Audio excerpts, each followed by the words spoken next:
قرآن پاک کی آیات میں ذرا غور کریں، کیا قرآن پاک نے حدیث نے یہی پیغام دیا ہے کہ جہاں کوئی لگا رہے اس کو کچھ نہ کہو، اس کا رد نہ کرو؟ بھئی کبھی آپ نے سوچا ہے کہ جس گروہ کے ساتھ آپ ہیں وہ گروہ حق پر بھی ہے یا نہیں؟ اتنی دین سے بے رخی کیوں ہے؟ قرآن کہتا ہے یا ایھا الذین آمنوا ان جاءکم فاسق بنبأ فتبینوا، اے ایمان والو جب تمہیں کوئی خبر دے اس کی تحقیق کرو۔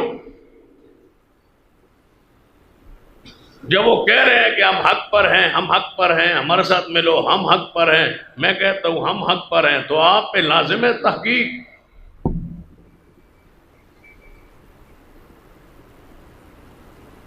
تحقیق کرے، اور جہاں بھی تحقیق ہوئی ہے نتیجہ نکلا۔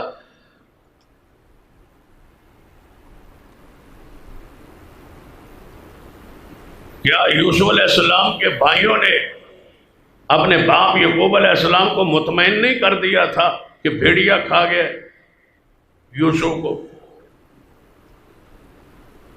تو کیا یعقوب علیہ السلام بات مان گئے تھے ان کی کہ میرے 10 ہیں اور بیٹے ہیں اور نبی کے بیٹے ہیں اور ایک نبی کے پوتے ہیں اور تیسرے نبی کے پڑپوتے ہیں، اور جو کہہ رہے ہیں ٹھیک ہے؟ نہیں، جب نبیوں کے بیٹوں کی بات کی تحقیق لازم ہے، اور کون ہے رب کی زمین پر جس کی بات کی تحقیق نہ ہو؟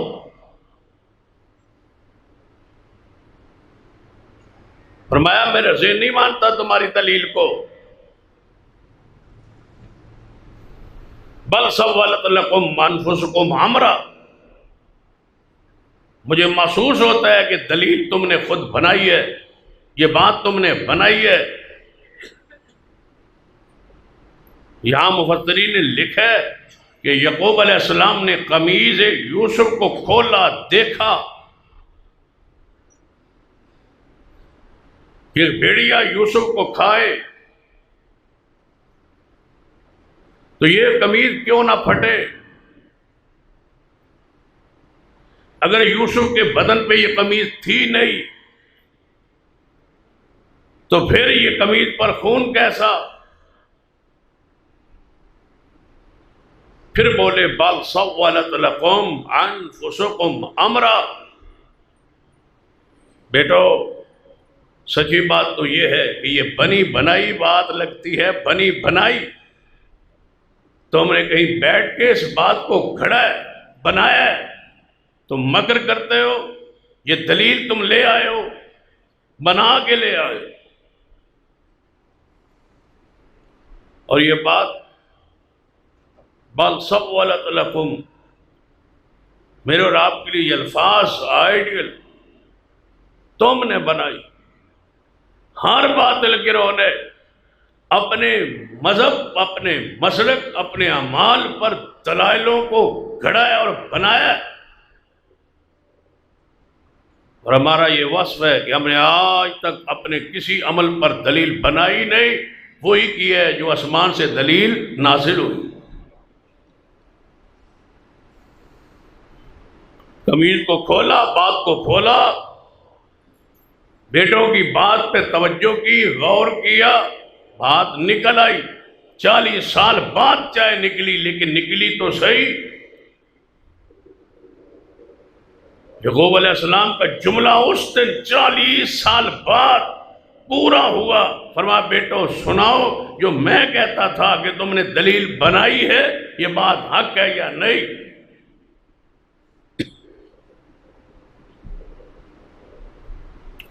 زلیخا نے بھی دلیل دی تھی، کیا کہا تھا؟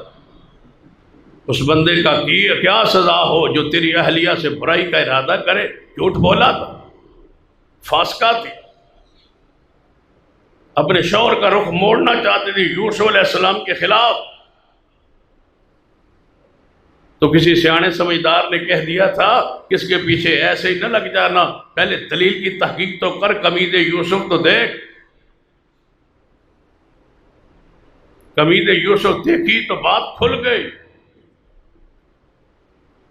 اس نے کہا کہ تو نے یہ بات بنائی ہے یوسف، تو جانے دے اور بات چھپا جا، غلطی پر یہ ہے، خطا پر یہ ہے، آپ بھی تحقیق تو کرے، دلائل پہ غور تو کرے کہ کون بندہ ہے جو دلیل دے رہا ہے اور جو دلیل نہیں دے رہا اور بنا رہا ہے۔ اور لوگ کہتے ہیں کہ اہل حدیثوں کی بات دلیل پر ہوتی ہے اور صحیح ہوتی ہے اور پکی ہوتی ہے، پختہ ہوتی ہے، مضبوط بات کرتے ہیں۔ تو جب مضبوط کرتے ہیں تو کچی کرنے والوں کے ساتھ کیوں ہو؟